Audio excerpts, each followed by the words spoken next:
Friends, before I conclude, I would very much like, as India's ambassador, to express our very sincere and profound gratitude to our generous host, Ireland, and the wonderful people of Ireland.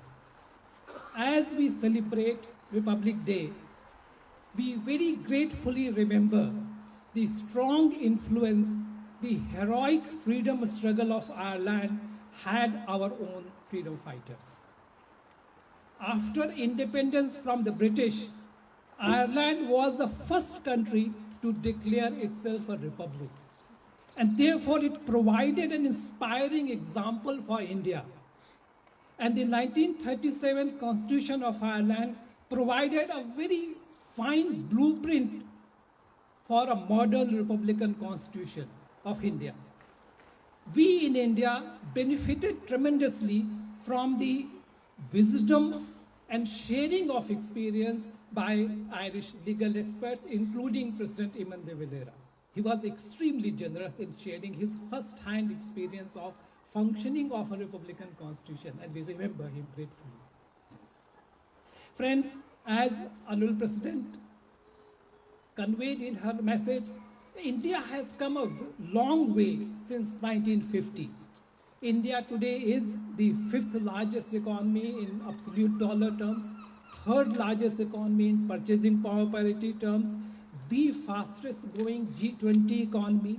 We are the third largest startup and innovation ecosystem with more than 100 unicorns. India's manufacturing prowess is growing, and our exports crossed last year more than 400 billion US dollars. As most of the developed world confronts aging problem and growing dependency ratio, India's manufacturing and capacity to deliver affordable solutions is going to become ever more important. But not only the made in India goods, but made in India professionals and technical manpower is going to play even more significant role in the globalized economy. This is already evident in the Indian origin experts occupying very high positions as CEOs of biggest multinational companies and providing cutting-edge services in hospitals and universities and research and development institutions in US and Canada, in Europe, and many other countries. And generally speaking, the Indian diaspora represents the most affluent, most qualified, indeed ideal community from among expatriates wherever they are residing. In Ireland, we are very privileged to have a growing, very vibrant Indian diaspora.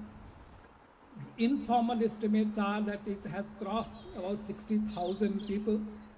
And I'm very happy to see that Indian community is contributing not only in economic development of Ireland through their professional and technical expertise, but they are also enriching the local society with their cultural, linguistic, literary and artistic talents. Also, number of Indian students is growing. Most of them are pursuing master's and PhD high-end courses, and also they are among the best performers in Ireland. I have noticed a new trend emerging that Indian students are no longer content with seeking jobs after their wonderful Irish education, but they are getting inspired by the fascinating ecosystem of innovation of Ireland and starting their own ventures. Many of them are becoming job creators. I think this is a great tribute to the Irish education system and the ecosystem of entrepreneurship. I would also like to applaud the role of women in the Indian community in Ireland. The role of nurses deserves our special gratitude. They have provided exemplary service, and as a government servant myself, I feel very inspired by their example, their devotion to their duty. And also I acknowledge the role of the homemakers in our community. I'm particularly appreciative of the fact that many of them have spared time and volunteering to teach Indian languages to not only their children but also to the community. They are also becoming teachers in their own respective areas of skills like painting or singing or dancing. This is an exemplary story and I want it to spread. Also, friends, I'm particularly delighted to see very significant number of Indian women in Ireland who are thriving in science and technology and high-end research in professional sectors in Ireland. And then this is also a very heartening story that I see in Ireland compared to many other countries where I have served.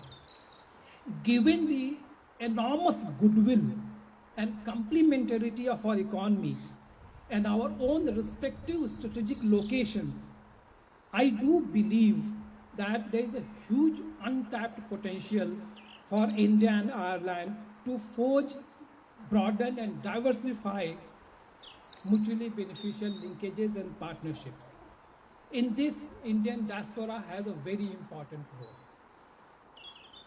Friends, 2023 marks the concluding year of the Azadi Ka Amrit Mahotsav.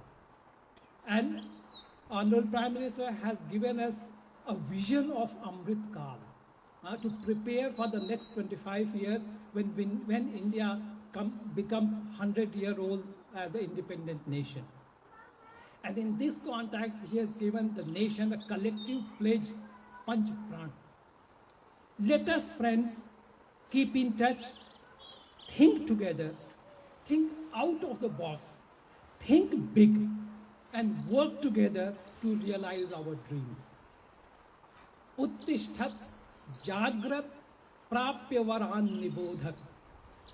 दोस्तों, कामयाबी उनको मिलती है जिनके सपनों में जान होती है. पंखों से कुछ नहीं होता, हौसलों से उड़ान होती है. If we dream big, work together with passion, we will make India great. And we will be able to contribute to India's glory in whatever field we are active in. Once again, my very sincere gratitude to each one of you, and I really value your friendship, your warmth, your cooperation, and whatever contribution you are making individually in strengthening goodwill and friendship between India and Ireland. Thank you so much.